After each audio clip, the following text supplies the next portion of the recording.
ассалому алайкум бародари азиз, умедворам ки хуб ҳастен, соғ саломат ҳастен. Бародарои азиз, апаву хоҳаро, падару модаро, ман ҳамин навора хостам пешкаши шумо кунам. Хусусан ин навор дахл дора ба бародарони тоҷики ма, ба хоҳарони тоҷики ма, ба халқи тоҷики ма.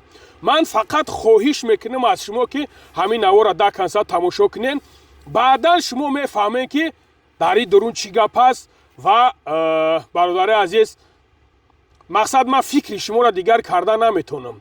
ман фақат ба шумо мегӯям ки ҳар як падару модар, ҳар як мардуми мусалмони ма, тоҷики ма, шумо бояд бидонед ки чӣ кор кунен ва чӣ кор накунен ва фреб хӯрдаи дасти як кас нашен ва бозичаи дасти як кас нашен ки пага умрта просто так зоҳе нагзаронем.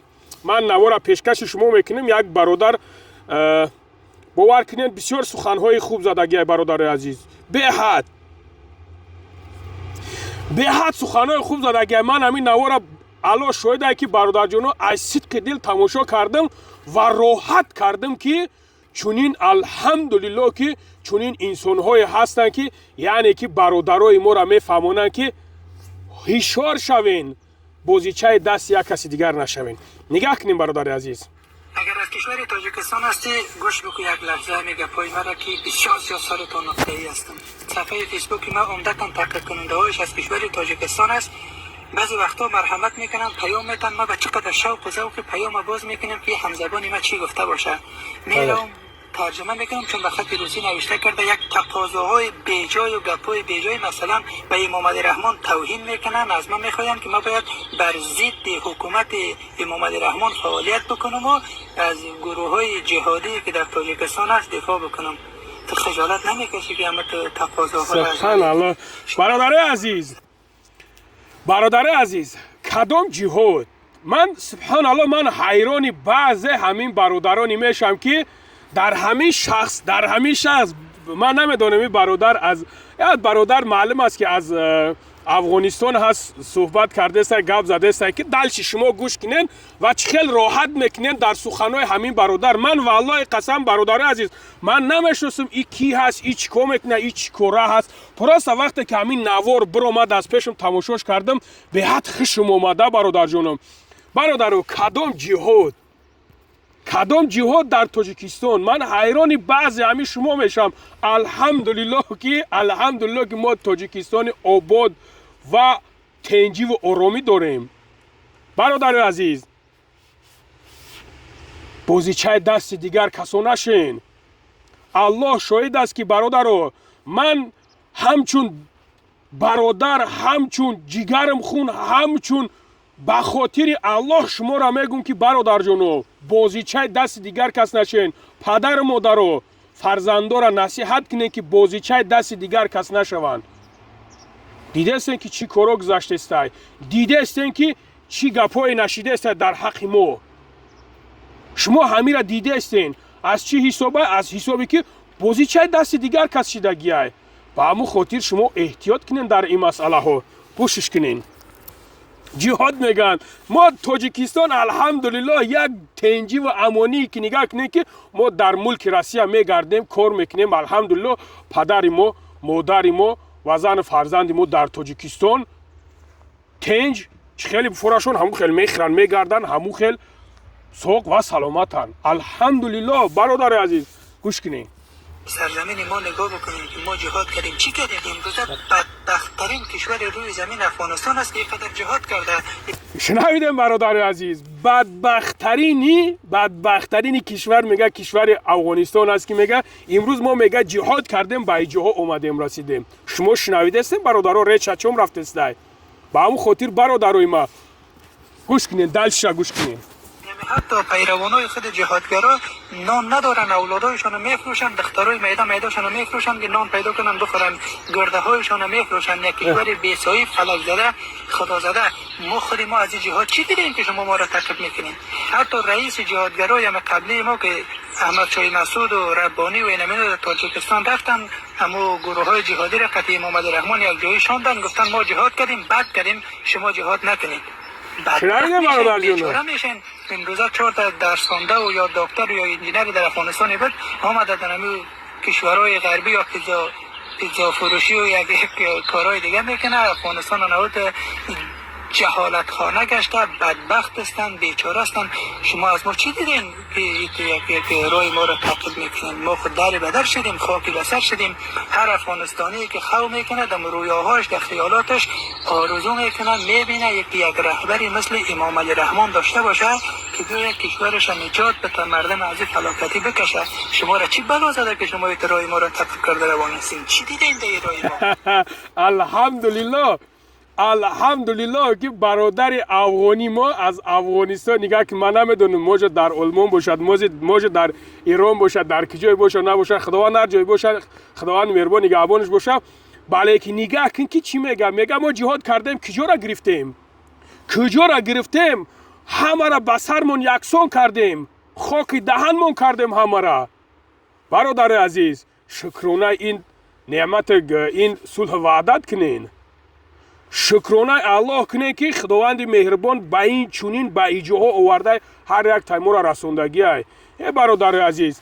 و دلش شما پروست دلش گوش کنه که من به هر یک تایتم میخواهم که ایشان بتن که برادر عزیز شخصانی که بازیچه دست دیگر کسا شدن امروز نگاه کنه که چی گفته استن.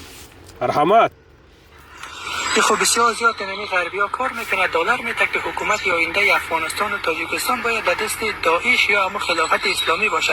در افغانستان هیچ جای شکی نیست که بعد از طالب داعش میآید، چون یک مردم خرافاتی و جاهل است و سلا را برش میده که دلار میگه بده که اسلام در خطر است، میرم پا را بنکده جنگ میکنه. ولی کشور شما خود بی‌صاحب نیست، شما رهبر دارین، شما امنیت دارین. دیگه امام علی رحمان برای چی بکنه؟ کشور تو کدام فابریکه و معدن و کدام چیز نداره، بهترین امنیت برای تو داده، از هر نگاه هر شرایط رو تامین کرده.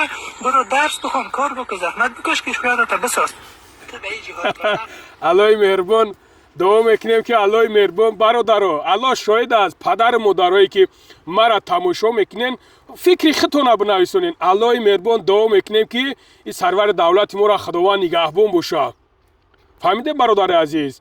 ای بچه دستکات در جیبکت اوراق زده گشته است، الحمدلله بگو شکرگزاری اول از پروردگار که دیم از آن مردک خوب کن که امروز یک جنگ زده را خیز یک دولت آباد کردگیه، یک دولتی کردگیه که نگاه کنه که به کجاها رسیدگیه. بچه دوبایش کردگیان الحمدلله. مردک یگو خطاگی نگفته است، بخون از پس زندگی چه، از پس رزق روزی چه. پدر مادر تو اولش که پروردگار دیمش که امنیت تاجیکستان نگهش داره، پدر مادر هر یک تایما و شما را نگه داره. همون شخصایی که در می گروه های هستن که از همون جا سنی همیشه هف میکنن، نگاه کنین که الله مهربان با همین وطن ما را، همین کلانترهای ما را نگاه کنین که چنان ایمانشون الحمدلله بقوت کردگیه که با همه را پدر مادرشون یگم گپ نمیگن. برای چی؟ برای که قرض است، نگاه و بینشون دارن. هر کسی میگه که همین گرگا میگن ای پای خودش کشول میکنن. هر کسی که گناه میکنه، هر کسی که خوینی میکنه، هر کسی که خیانت به ملت میکنه، البته که جوابگاری با او جوابگاری میشه، با جوابگاری کشیده میشه.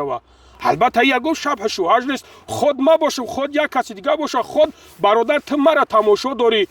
این خیلی نمیشه که مقصد برادر جان تو چه خیلی بفورد همون خیلی بکنی و همون خیلی بخری بگردی و یا که نمیدونم در مسکو بیا یا که نمیدونم در دیگه دولت برای لینک بالای لینک کنی و بگویی که مرا دولت تاجیکستان نخرونده است، مرا نگاه و بینم نکرده است.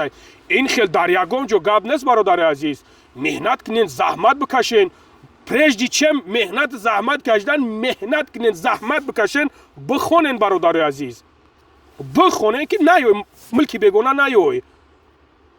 به همون خاطر برادر عزیز وقتی که میوین شکرگزاری کنین، کار کنین، جفت چین، برادر چین، یک جوشین، یک جو نمیدونم یک بیزنس میکنی، یک کاری کنی که الحمدلله که هم تو خرسند، هم پدر مادرت خرسند. تو نمی در می گروه های افرادگری میدروی برادر عزیز میبرن محکمت میکنن، کی را زورش میویا؟ البته که تر زور میویا، زن فرزند تا زور میویا، پدر مادر تا زور میویا. والله قسم یگم رفیقت سند نمیویا. الله شاهده که پدر مادر دایت بیزار میشوه. هم خاطر برادر عزیز من والله قسمی برادر من نمیشناسم برادر کی هست. برادر پروستن ما тамошош кам гӯшш кардам, беҳтарин суханҳо гуфт. ба ҳам хотир бародарҷоно эҳтиёт кинен. ма ина иҷаша гӯш кинен, тамошо кинен бародари азиз. ما چی غلط کردیم که تو بخوای رای ما را بگیری که غلط دیگه تو بکنی؟ ака дидем бародари азиз, як масъалае ҳастае ки мо ҳамин хелемда хиткаши бегонапарасте мегем.